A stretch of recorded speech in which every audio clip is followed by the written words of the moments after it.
Sudan President Omar al-Bashir maintains that change will only come through the ballot as protests continue in the country. East Africa Community Heads of State Summit kicks off in Arusha, Tanzania. The UN Security Council votes to renew sanctions on the Central African Republic. Hello and welcome to Africa Live. As always, great to have you with us. I'm Richard Surlentah, live in Nairobi.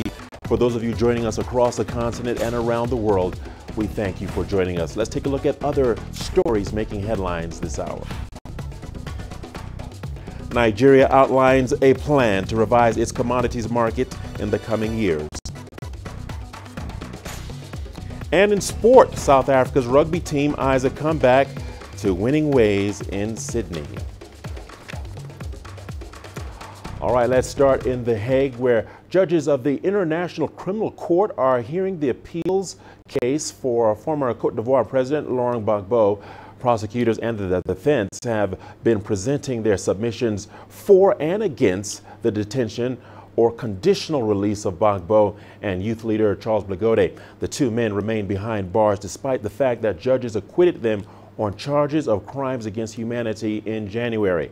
Gbagbo and Blagode were accused of orchestrating a wave of violence after disputed elections in Côte d'Ivoire in 2010. The violence claimed around 3,000 lives.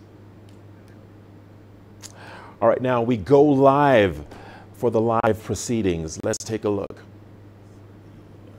Things that we will be talking about shortly, because you know that we have had some commitments and a number of things that can be discussed. We understand that, and we are entirely ready to address these issues from a very practical and efficient point of view with your chamber.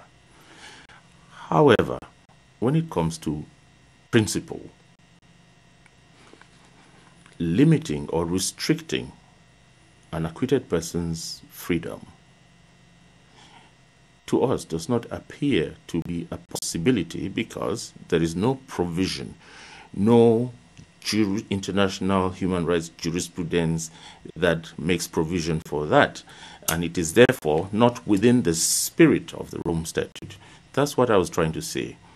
But this, and I agree with you there, does not exclude an open and frank discussion on a number of arrangements and provisions and specific measures that can be taken to ensure that proceedings can unfold properly subsequently. We think that these are two different animals, so to speak, and I want to be... It may be a matter of phrases and concepts and possibly translation. When you say limitation of freedoms, are we also talking in that notion? Does that include placing conditions on release? Would you consider placing conditions on release as limitation of freedom or not?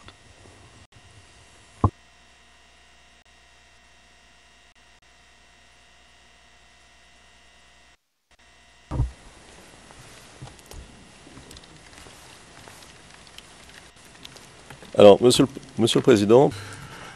Mr. President, if we were to address matters of principle, any limitation of freedom is a negation of freedom and therefore amounts to detention, so to speak. And I think we need to make a distinction between the two. You have, on the one hand, maintaining in detention, and then a limitation or restriction of liberty or freedom. And I think that the principle of freedom is essential and speaks to the very humanity of us all. And from that point of view, freedom has to be holistic, complete. Otherwise, there is no freedom. Now, so as a matter of principle, you would consider conditional release. All right, you are looking at live images from the ongoing proceedings at The Hague. Let's now go to Jack Parrock, who is standing by at The Hague. Jack, thank you for joining us here on Africa Live. tell us a bit more about what the prosecutors and the defense are presenting to the ICC judges. Essentially, this is all about for the prosecution, trying to get Laurent Gbagbo kept in detention throughout this process. They say that him and his co-defendant, Charles Blé Goudet, are at risk of flight, that they'll try and leave and head back to the Ivory Coast, and that could have certain troubling concerns. That's what they worry. And in ICC cases, there's always a legal team for the victims as well. And that victim's lawyer has been outlining that she felt that her victims that she represents are concerned that his release could lead to further violence in the Ivory Coast, and that's why they're worried. Now, the defence has started outlining their cases. They're going through previous cases of international justice, and the defence is trying to say that once a person is acquitted, as Laurent Gbagbo and Charles Blé Goudet were in mid-January, then they have the right to their liberty, pending future appeals. So the prosecution, this case will not end, there will be future appeals. This is all about whether they, during this time when this appeal process is going forward, whether the two men, Laurent Gbagbo and Charles Blé Goudet, should be released. The prosecution believes they're a flight risk. The defence says that they have the right to their liberty. All right, Jack Parrock, thank you for that update. Thank you for your insight analysis. That's Jack Parrock reporting from The Hague. Moving on, in Sudan, anti-government protests continue for over 40 days now. Demonstrators held a rally through the streets of Omdurman on Thursday, closing the highway between Khartoum and Wad Madani, as well as roads leading to Port Sudan and the Red Sea. The Sudanese Professionals Association and 3 opposition coalitions have called for mass rallies in a number of cities across the country. The protesters want Sudanese President Omar al-Bashir to step down. But in his response, the president accuses social media activists of fueling the situation and maintains that political change will only come through an election. Rights groups say at least 45 people have been killed since the protests began on December the 19th last year. Changing the government and changing the president will not be done via Facebook, but through the ballot box. It's our commitment and promise to the Sudanese people. You are the owners of the faces of the Samaritan who determine who is president. The 20th Ordinary Summit of the East African Community Heads of State is underway in Arusha, Tanzania. The forum is expected to take stock of achievements made towards deepening integration, as well as address some of the challenges in realizing regional goals. Partner states have so far invested substantially in infrastructure that has enhanced connectivity as well as reduced the cost of doing business. Some of the issues that will be addressed will also include EU AEAC Economic Partnership Agreement, review of non-tariff barriers between countries, as well as decisions of previous heads of states on various sectors. Daniel Kijo is monitoring this for us and now joins us from Dar es Salaam. Daniel, once again, great to have you on Africa Live. Well, what is the latest from the summit? And question is, have all the heads of state arrived? Hello, Richard. The latest from this important meeting of the East African heads of state is that as of this moment I'm speaking, 4 of the 5 presidents of the bloc have arrived. We know the host president, President John Pombe Magufuli, is at the meeting. We know that Kenya's President Uhuru Kenyatta is at the meeting. We know that Yoweri Museveni from Uganda is there, as well as Rwanda's President Paul Kagame. So Burundi's president is not at the meeting and is being represented by the vice president. They arrived, some of the presidents arrived this morning, and from 10 a.m. this morning, the meetings have been going on, and as I speak, sessions are still ongoing. All right, do share with us what you expect as possible outcomes from this particular summit.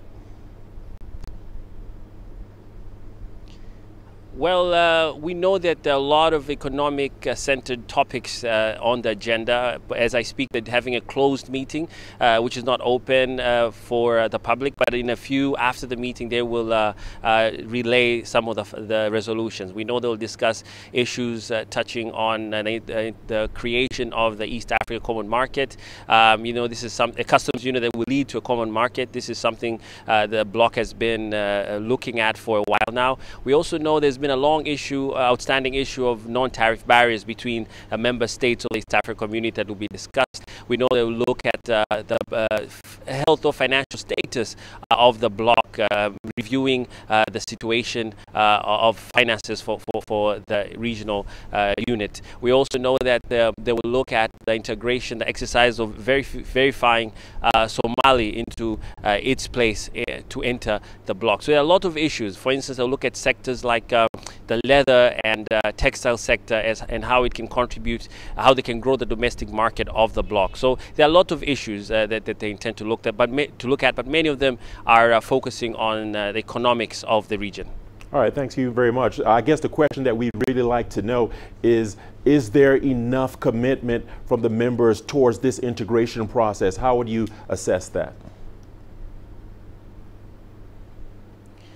It's a bit early to say, Richard, but the fact that 4 of the 5 presidents are here, and even Burundi being represented by a serious government member like the vice president, shows commitment of the members. However, we're waiting to see the outcomes of this meeting that, initially had been postponed for two other times. So this third time, we hope, is a charm. And as the day continues, we'll find out exactly what these heads of state decided on.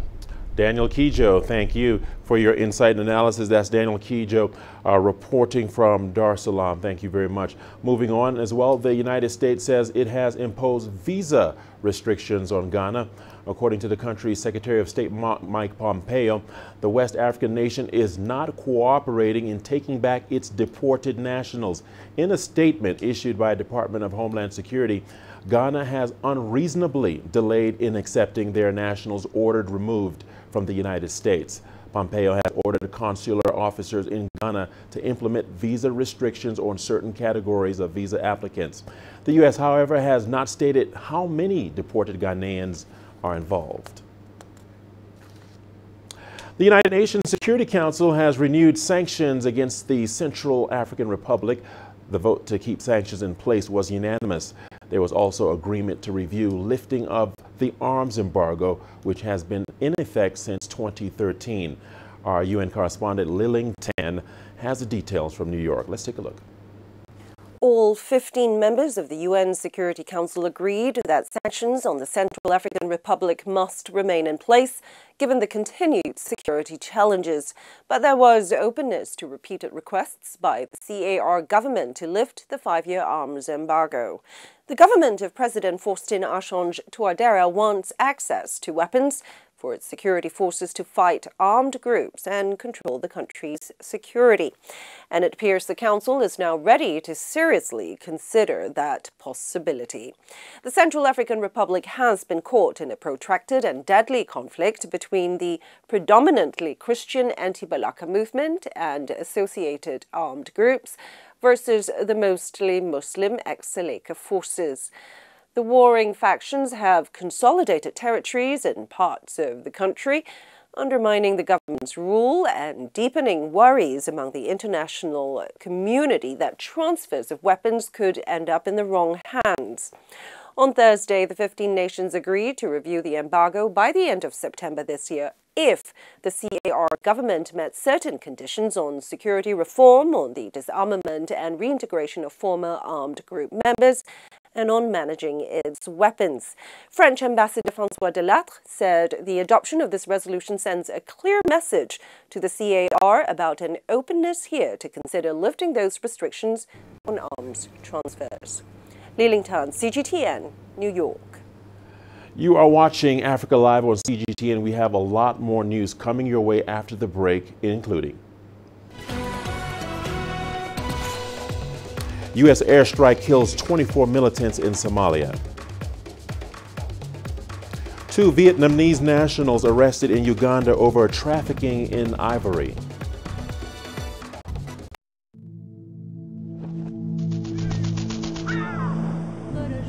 your world change today? What happens here? What happens there? Or what you make happen for yourself? If it matters to you, it matters to us too. Your stories are the stories that need to be told. Africa Live. Find your voice.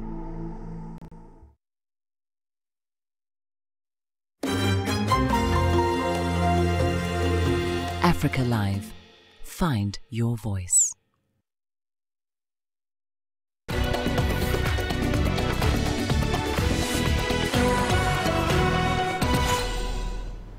Welcome back, and on to Somalia now, and the U.S. military says it has killed 24 militants in an airstrike in the vicinity of central Somalia. The military's Africa Command said in a statement that no civilians are believed to have been killed or injured in the strike.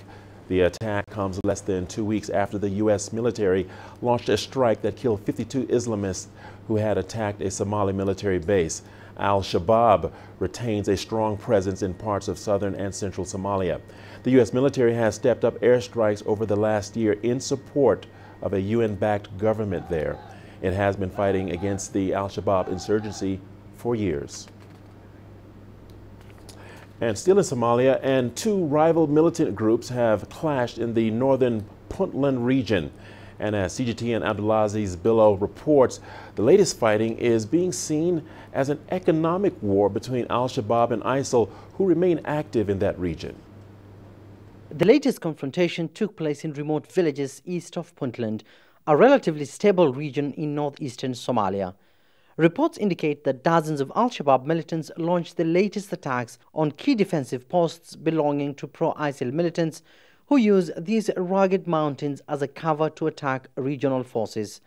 Casualty figure remains unknown, but it's believed that both groups lost several fighters. Both groups declared war on each other in what analysts term as an economic war. Pro-ISIL militants are the latest to impose taxes on companies as it seeks funds to sustain its operations. Experts say ISIL's increasing attack patterns poses a threat to the existence of Al-Shabaab, an Al-Qaeda-affiliated group that has waged an armed insurgency in Somalia for over a decade now. There's no military pressure from the government or its partners. Therefore, this gives room for militants to engage themselves. What we are witnessing is both rival factions are fighting to get public support so that the winner gets not just territory, but financial support from the public. Estimates by several Western-based research organizations say the pro-ISIL faction in Somalia has slightly over 200 fighters compared to Al-Shabaab, who have more than 5,000. But unlike ISIL, Al-Shabaab is spread all across the country, targeting Somali and African Union troops as it seeks to impose a strict version of Islam and topple the current government. At this rate, the government will have to fight on two different fronts, ISIL and Al-Shabaab, who share similar ideologies. This will weaken the government's capacity to stabilize the country. Puntland elected a new president last month, Saeed Abdullahi Deni, who has vowed to increase pressure on the militant groups controlling small villages near the coastal city of Bosaso. In recent years, Al-Shabaab has killed scores of regional forces in Puntland. At least 50 soldiers were killed in a single attack in 2017 after the group attacked an army outpost near the Galgala Mountains, the highest death toll ever recorded by the regional force. The United States military has carried out several drone strikes against both groups in the mountainous region of Puntland, killing scores of militants. But the group still remains active in the region, targeting government officials, security personnel, and members of the business community. Abdulaziz Billow, CGTN, Mogadishu, Somalia. Meanwhile, a new force commander of the African Union mission in Somalia has assumed office following an official handover ceremony held at the AMISOM force headquarters in Mogadishu. Ethiopia's Lieutenant General Tigabu Yelma is now the new force commander, replacing Uganda's Lieutenant General Jim Bisegie Owoyesejire. CGTN's Gerum Chalam has more.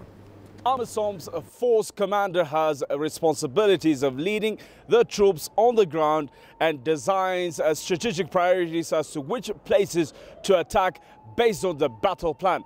And so that is the position Ethiopia's Lieutenant General Tagabu Yilma Wendemageny has taken over from Uganda's Lieutenant General Jim Besigye Omwesigire.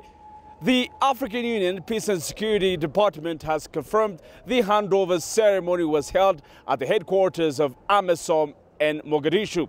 Unlike the UN, the African Union rotates the post of force commander every 12 months among its combatant troop contributing countries in its peacekeeping missions across the continent. And so the new force commander, Ethiopia's General Tagabu Yilma, will have responsibilities of leading soldiers of the 5 troop contributing countries, including Kenya, Djiboutians, and Ethiopian troops. We've heard from Ethiopian army officials as well as the African Union Peace and Security Council source that General Tagabu's priorities include overseeing a smooth, gradual, and condition-based transition and transfer of the security responsibilities from AMISOM to the Somali security forces and destroying the remaining pockets of Al-Shabaab militants. Gurumtala CGTN, Addis Ababa, Ethiopia. 2 Vietnamese nationals are in police custody in Uganda after being found with contraband ivory and pangolin scales. The cargo was in transit from South Sudan through Uganda to Kenya's port of Mombasa. CGTN's Michael Baleke has that report. The Uganda Revenue Authority says the ivory and pangolin scales were discovered after the trucks went through a scan. The wildlife products were disguised in stacks of timber loaded onto 3 trucks which entered Uganda at the northern border post of Elegu. This is an industrial process. You can see that they went into, cut the logs, created boxes inside, put the logs, melted the wax, fixed it, sealed, it is sophisticated. According to URA, one of the 3 shipping containers had more than 700 pieces of ivory from over 300 elephants killed for their tasks. 2 traffickers, both men of Vietnamese origin, have been arrested in connection with the seizure. We suspect that there is a huge racket trading in this on the continent, and this can be used to fuel conflict in the region and destabilize the region. In recent years, there has been growing demand for ivory, particularly from Asia, something that has made trafficking much more lucrative. For the suspects in this case, they could face up to 3 years in jail under Uganda's Wildlife Act if convicted. Michael Baleke, CGTN, Kampala, Uganda. Still on ivory matters, the South African National Parks Organization, or SANParks, has launched Project Ivory in the Limpopo province. This is meant to combat elephant poaching in the Kruger National Park. The park has been experiencing an increase in elephant poaching over the past few years. Elephant poaching increased from 2 elephants in 2014 to 71 in 2018. CGTN's Yolisa Njamela reports. Project Ivory serves to mobilize resources for the fight against elephant poaching. The honorary rangers and corporate donors have provided the project with a satellite aerial base in Palabora in the Limpopo province to ensure rangers can respond quicker to elephant poaching incidents. SANParks says before the launch of the Ivory project, their resources were split in 2 between the south, where rhino are being poached, and the north, where the elephants are being poached. This is new to us in SANParks, where south of the Olifants we have rhino poaching and north of the Olifants we have elephant poaching. And therefore, this is putting more strain to the ever-decreasing counter-poaching resources. There are 19,000 elephants in the Kruger National Park. According to these rangers, while elephants are not necessarily in danger of going extinct from poaching, they don't want to let the situation deteriorate to a point where elephant poaching is as big a problem as rhino poaching. Hence, the decision to put measures in place to prevent this now. The provincial government supports the project. Our responsibility, therefore, from here is to ensure that we strengthen the initiative that has been undertaken and make sure we mobilize our communities, because the danger and the threat is not only within the park, but it's also outside in the communities amongst our own people. And therefore we've got a huge responsibility to make sure that we mobilize our communities in support of these initiatives, so that they also taking responsibility to make sure that we are able to protect, but also we are able to conserve nature. The elephant anti-poaching measures include a new joint operations center, fixed-wing aircraft and helicopters to make life more difficult for poachers. I think we looked at about 2.5 million today. It's very, very important. We've got to take care of these elephants, and we've got to also make sure that they're around and the big tuskers are around for generations to come. We're looking at, as Nicholas said earlier, we're going to be looking at probably another 10 vehicles that are like the one you saw today, and air support is huge. The initiative will also be implemented in other parks. Both government and animal rights activists agree that there's a need for ongoing collaboration amongst interested parties, including civil society, to stop the damage being done to wildlife. Yolisa Njamela for CGTN in Kruger National Park in South Africa. Journalists working for Guinea-Bissau's public media have gone on strike. The members of the press are complaining of poor wages and are demanding an end to media censorship. The strike has been going on for 4 days now. It involves workers at the state-owned newspaper Nopencha, the public radio and television, and the national press agency ANG. This comes around 2 weeks ahead of the start of the legislative election campaigns in the country. People talk a lot about censorship, the imbalance in coverage during the election campaigns period. This censorship is unacceptable. They are trying to violate the consciousness of the people, of citizens who at this moment need to hear all the candidates to decide who to vote for freely. This censorship is not good for journalists, nor the government, or for the television management, and much less so for citizens. Information must be accessible to everyone.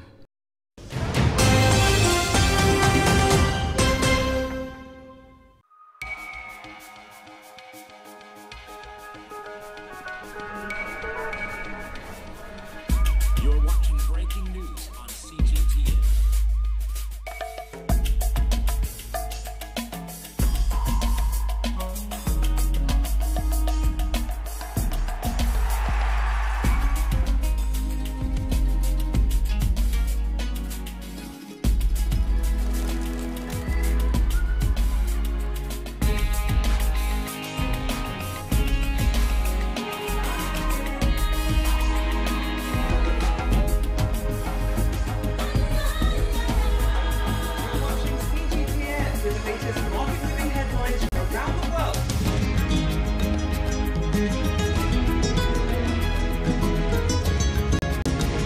Welcome to the world today on CGTN.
All right, let's take a look at some of our top stories making headlines this hour across the continent. Anti-government protests continue in Sudan for over 40 days now. On Thursday, demonstrators held a rally through the streets of Omdurman, closing the highway between Khartoum and Wad Madani, as well as roads leading to Port Sudan in the Red Sea.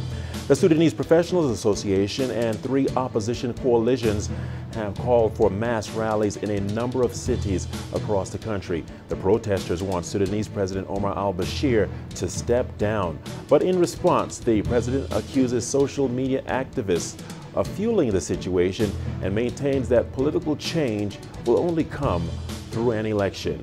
The United Nations Security Council has renewed sanctions against the Central African Republic. The vote to keep sanctions in place was unanimous. There was also an agreement to review lifting of the arms embargo, which has been in effect since 2013. The United States says it has imposed visa restrictions on Ghana, according to the country's Secretary of State. The West African nation is not cooperating in taking back its deported nationals. In a statement issued by a Department of Homeland Security, Ghana has unreasonably delayed in accepting their nationals ordered removed from the United States. And details have been nailed down on the second summit between the Democratic Republic of Korea leader Kim Jong-un and U.S. President Donald Trump. And that's according to Trump himself. Earlier on Wednesday, U.S. Secretary of State Mike Pompeo said he was dispatching a team to Asia to lay the foundations for steps towards denuclearization on the Korean Peninsula. And that is a wrap of your top stories.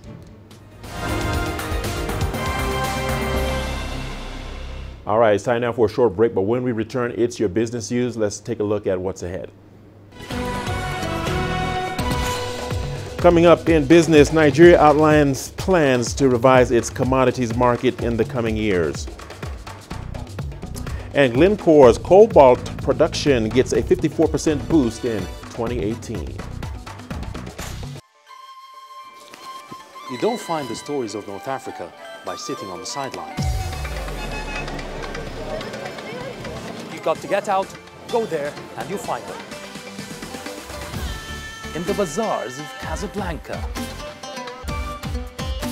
among the crowds in Cairo, who come to visit Cairo, the ancient capital of Egypt. Along the waters of the Nile, along the sands of the Sahara. No one else will take you where we can in North Africa. No one else will show you what it's all about. CGTN, see the difference.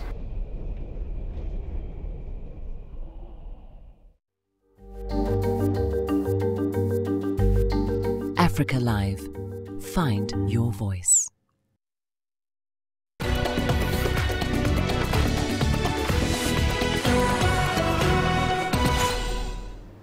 Welcome back. Nigeria's Securities Exchange Commission has set a 7-year timeline to revive the country's commodities market. The regulator hopes to do so by bringing the Nigerian commodity exchange to speed with other commodity exchanges around the world.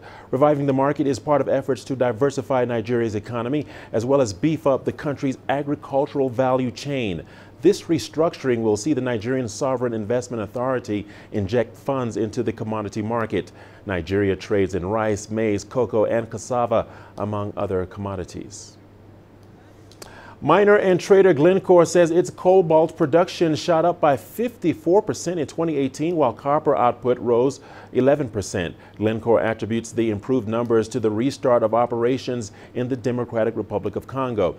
The London-listed company stuck to its 2019 production guidance set out in an update to investors in December. Production of cobalt used in batteries for electric vehicles reached 42,200 tons in 2018, while copper hit 1.453 million tons. Glencore's Katanga mining unit in the DRC ramped up in late 2017. Well, KfW, the German Development Bank, and the Industrial Development Corporation of South Africa have signed an $80 million loan facility in Pretoria. The South African Facility for Green Growth will enable small local entities to access funding so they can invest in the green economy. CGTN's Angelo Coppola has more on that story. The loan is targeted at South Africa's small business sector. It's aimed at projects focused on environmental protection and conservation. The loan is aimed at private companies who are willing to invest in measures which will increase the efficiency of energy use and thus reducing carbon dioxide emissions and thus protecting the climate again. We've got agro-processing which utilizes a lot of water, so we could be funding clients in that space. Could be funding clients for energy efficiency. So there's a number of projects that we believe will qualify to be utilizing this facility. The loan fits in perfectly with what the Industrial Development Bank does. If you look at the mandate of the IDC, where we have to invest for development and support the small business enterprises, this facility is very critical to us to ensure we can fund those. But also it comes as a long-term facility in terms of tenure. There is a longer-term vision here, something that both development banks are aiming for. The long-term vision we share with IDC is to develop a market for energy efficiency all over South Africa. Because South Africa has a strong economy, is using a lot of energy, which can be done more efficiently and thus protect the climate. We saw a lot of that in Germany, and we are hopeful that with a strong partner like IDC, we can start a similar development in South Africa. There's also the opportunity to take this offering into neighboring countries. We have used facilities from KfW to invest in the region as well, and where there are opportunities that can be facilitated through this facility in the broader region, we will certainly utilize the facility. With the focus firmly on climate change and trying to alleviate that increase in temperature over the next decades, it's important that facilities like this one are there to make the difference. I'm Angelo Coppola for CGTN in Pretoria, South Africa.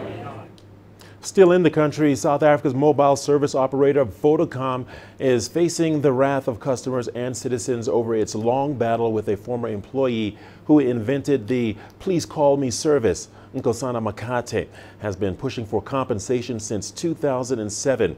Here's CGTN's Yolisa Njamela with that report. They call themselves the Please Call Me movement. It's an association that has been formed to support the Please Call Me inventor, Nkosana Makate. Makate came up with the concept when he was still a Vodacom employee in 2000. It took some years and court battles for him to be acknowledged as the mastermind behind the invention, and in the meantime, Vodacom had been profiting from it. In 2016, after a lengthy court battle, the Constitutional Court ruled that Vodacom pay Makate for his invention. Makate and the cell phone giant have been embroiled in lengthy settlement negotiations. Earlier this month, Vodacom said it considered the matter closed and final. However, Makate felt that the offer he was given was ridiculous and insulting. Since then, Makate and Vodacom had been at loggerheads about the amount of compensation he is owed. The debate has now been taken up by the public. Even politicians are demanding that Vodacom pay up. We are saying justice must prevail. Vodacom must do the right thing. Pay the poor guy. He's the originator of the idea of Please Call Me. Vodacom milked it, made lots of money out of this. And as a branch, and they're still making lots of money out of that. What is so difficult, in paying this guy who originated the idea that is making Vodacom so rich? We're on the side of Makate. We're unequivocal about that. We're very clear. On Thursday, these protesters met with closed doors at Vodacom's headquarters. Vodacom management refused to meet with them. Instead, they beefed up security as temperatures were clearly rising.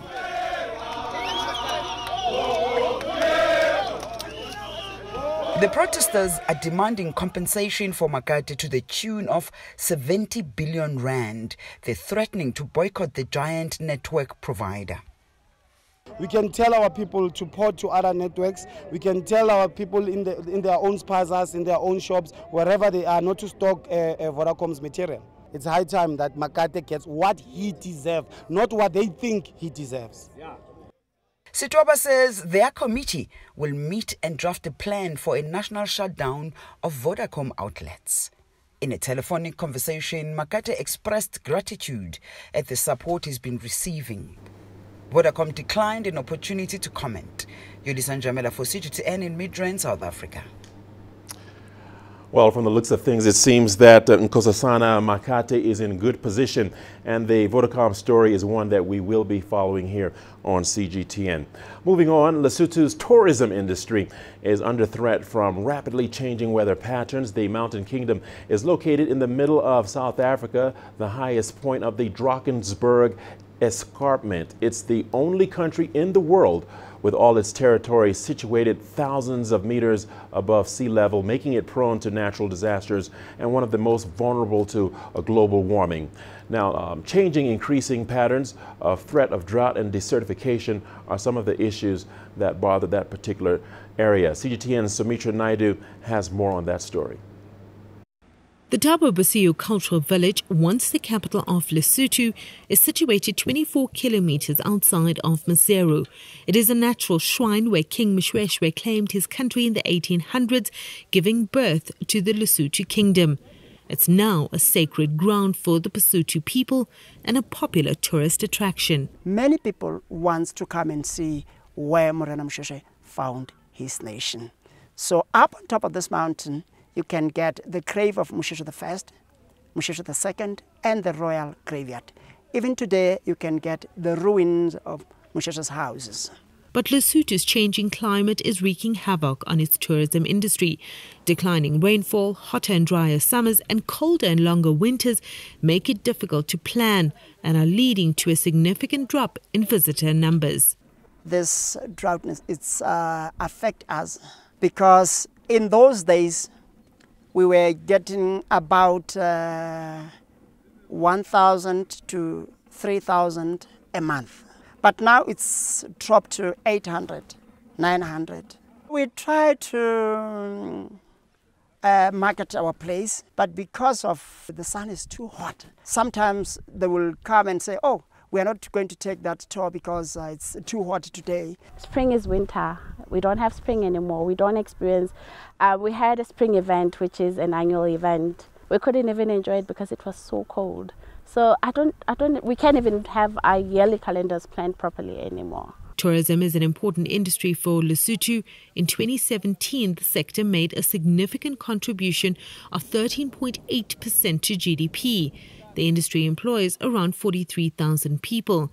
But economic conditions are tough and jobs are hard to come by. We're trying so hard not to lay off any people, but unfortunately, if somebody else leaves, we're not even able to replace whoever leaves.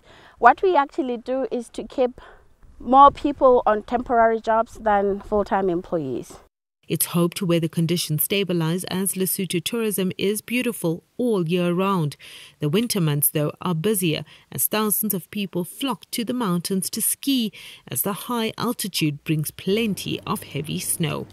Sumitra Naidu, CGTN, Thabo Bosiyo, Lesotho. In Senegal, the Mbor-Fatick-Kaolack highway has been launched. The highway was funded by China and will open up various towns in Senegal. CGTN's Terry Wangari has more. With a total length of 100 kilometers, the Mbor-Fatick-Kaolack highway was funded by China at a cost of $850 million. It will have a 2x2 lane expandable into 2 to 3 lanes and will include connecting lanes and 4 interchanges.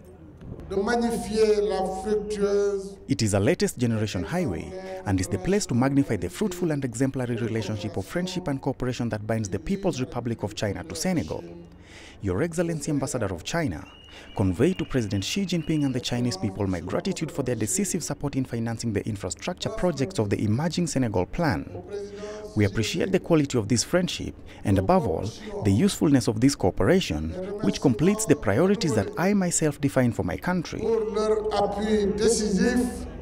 Cooperation between Senegal and China in the field of infrastructure has taken a decisive turn since the launch of the Emerging Senegal Plan in 2015. For this new motorway project, China is providing 85% of the financing. It's a road to emergence. It will strengthen the Senegal highway network and the interconnection between the coast and the interior of the country in favor of the Emerging Senegal Plan. Thanks to it, 1,600 direct jobs and 4,000 indirect jobs will be created, and a large number of skilled workers will be trained. This achievement will strengthen the cooperation between our two countries. The Mbour-Fatick-Kaolack motorway is also a highly anticipated project of the emerging Senegal plan. China attaches great importance to this project. I will spare no effort to move the project forward and ensure that the highway is built as soon as possible. The project will strengthen the country's road network and will in the long term develop the Dakar-Bamako and the Dakar-Lagos corridor. It will open up more to the rest of the region. The delays and the distance will be considerably reduced, and this represents a huge savings of time for the people who will travel to work in Dakar, but also for those who will be transporting goods to the market in Dakar. Mbour is also a tourist destination. Therefore, this highway will allow hotels to be connected to the airport and also to the surrounding tourist sites. So it's a gain in all areas, and I think that Mbour will represent a hub with respect to road transport, because from Mbour we'll be able to more easily reach the interior of Senegal and the bordering areas. In recent years, China has contributed to the construction of several road projects in Senegal. According to the Senegalese authorities, the country's road network has expanded from 32 kilometers in 2012 to 221 kilometers in 2019, thanks to Sino-Senegalese cooperation. Terry Wangari, CGTN. You're watching Africa Live on CGTN. Here's a look at what's ahead. Messages of goodwill trickle in as China looks forward to celebrating the Lunar New Year. When you look at Africa, what do you really see? Do you see fast-growing, endless deserts and parched earth? Or do you see the biggest opportunity for an agricultural revolution in a generation? Do you see crowded, unplanned cities or vast, untapped markets? Do you see a population at risk, or do you see a billion-strong opportunity to grow the next wave of multi-billion-dollar firms in Africa? When you look at Africa, what do you really see? Join us in Global Business and see Africa through our eyes.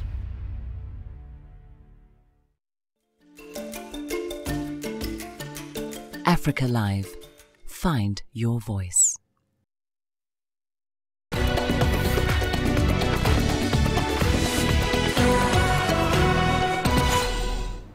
Welcome back. China's foreign ministry has hosted a New Year reception for some 400 diplomats and distinguished guests. Chinese Foreign Minister Wang Yi expressed sincere gratitude and said peaceful development is the fundamental direction of China's diplomacy. CGTN's Lu Yang reports. It's one of the important gatherings for diplomats ahead of the Chinese Lunar New Year. In a speech, Foreign Minister Wang promised a renewed commitment to safeguarding international order underpinned by multilateralism. This year will be a critical year for bringing about a substantive breakthrough on the Korean Peninsula nuclear issue. We will work with the rest of the international community to support the DPRK in keeping to the goal of denuclearization and encourage the US to demonstrate its readiness to move in the same direction. We hope to see new and important outcomes from the second DPRK-US summit, leading to parallel progress in achieving complete denuclearization and establishing a peace regime on the peninsula. Wang says China hopes the second DPRK-US summit will bring positive and productive results. He also looks forward to more successful developments in joint comprehensive plan of action for Iran's nuclear agenda. International guests at Thursday's event echo Wang's sentiments. Actually, this year, March, we'll celebrate our 15th anniversary of the bilateral relations between Dominica and the People's Republic of China. And so we intend to further and deepen that relations because we've been very good friends for a long time. In 2019, China will hold the second Belt and Road Forum for International Cooperation and a strengthened cooperation framework between China and ASEAN countries, as well as Latin America, Central and Eastern Europe, and other regions. Belt and Road Initiative is a global initiative, and Georgia is pretty much involved in this project. We just have very active cooperation with our Chinese partners towards this global initiative, and in this regard we are working on a concrete project. Azerbaijan attaches great importance to bilateral relation with China, and we would like to deepen and widen our relation with China in all spheres. Wang says China will continue to uphold one China principle while safeguarding national sovereignty, security, and development interests. He also assured guests that China will reject any external intervention or provocation on issues related to Taiwan, Hong Kong, Macau, or any maritime affairs. Liu Yang, CGTN, Beijing. The people of China will next be celebrating the Lunar Chinese New Year. Ahead of that day, leaders from Mali and Zimbabwe have sent their warm wishes to the people of China. Both Mali and Zimbabwe have strong relations with China. The upcoming Lunar New Year is also known as the Spring Festival. The day is not only a Chinese event, but also a time for Malians and Zimbabweans to celebrate with their Asian counterparts. We are very happy today that the Chinese New Year is warmly celebrated in Bamako, and this is also the opportunity to inaugurate this new palace. The new International Conference Center in Bamako will see many politicians from around the world, and all the countries that will visit us here will witness the friendship between China and Mali. This is a good thing, and this symbol is here. I would like to extend my greetings first and foremost to His Excellency the President of the People's Republic of China, President Xi Jinping, and wish all the people of China happy Chinese New Year. From the people of Zimbabwe, whom I represent, and my party, the ZANU-PF. Our two peoples are cemented together by history. Yes, when one of us is celebrating, we also celebrate. We wish you well. Thank you. The southern African nation of Botswana has also sent well wishes to Chinese people worldwide ahead of the Chinese Lunar New Year. Let's take a look. I want to take this opportunity to wish each and every Chinese person in China and all over the world a great, prosperous, happy Lunar Year 2019. This is the year of the pig, and that is about good luck, it's about prosperity, it's about good things, about success. My hope and my wish, and the hope and wish of the people of Botswana and of the government of Botswana, is that going forward we will strengthen what we started last year. I think for Botswana, when we look back, we see a new chapter in the Botswana-China relationship. All right, time now for your sports news. Here's a look at what's ahead. Don't go away.